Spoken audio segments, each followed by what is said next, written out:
We're at the organ of the Fyvie Hall. This is a typical small organ, and it has 316 pipes, each of which makes a slightly different sound. Some of them are fluty, like this one. Some of them are very gentle and sweet. And some of them are big, bold trumpets. It's quite a special organ, this. Compton made a series of organs called miniaturas for going in small spaces, but here they were only allowed 2'3" out from the wall, and it had to be between the two pillars. So it was a real challenge for them to get it in the space. This organ is special also because of some of the clever ways he made the bass note.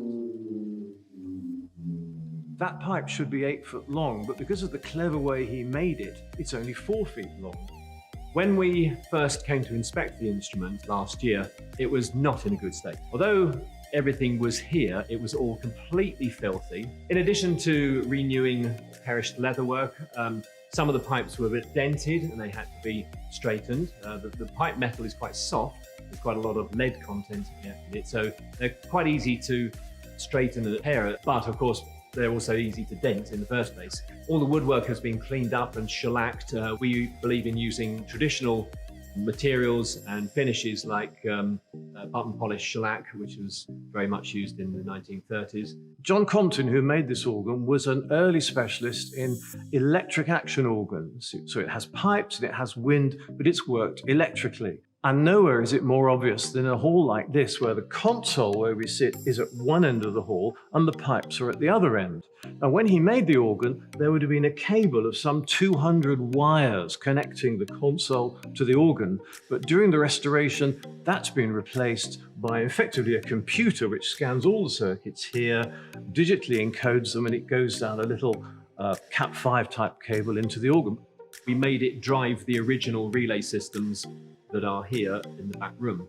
And that basically preserves the authenticity of the instrument whilst making it more practical to use in this environment. I joined the University of Westminster in 2016, and the then Vice-Chancellor, Professor Geoffrey Petts, was a great enthusiast for the heritage of the university and a lover of organ music. And knowing that I was an organist, he was really keen for me to see if we could get this organ restored. We tried at the time to find the money to do it. It wasn't possible. The university had other priorities. A few years ago, we were looking at some of the money that had been given to the university over the years and that we hadn't been able to spend in the way that the donor had intended. And the daughter of our founder, Quintin Hogg, Ethel Wood, had given some money to the university on her death to establish a Christian chapel. Because we're a very multicultural university, a multi-faith university, it wasn't a priority for us to found a chapel, but we decided that if we refurbished the organ, we'd then have a space that we could use for Christian services, we could use for the performance of Christian music. We made the case to the Charity Commission that this would be a great thing for us to do. It was approved, our Court of Governors approved it, and at last, after the organ being silent for so many years, we were able to restore it to its former glory. With most projects, I personally find that the highlight is when we get the first rank of pipes actually playing, and you can sit either at a keyboard or at the console and actually get music out of it. This is what it's all about at the end of the day. This is a musical instrument. It's not just a historic mechanical item.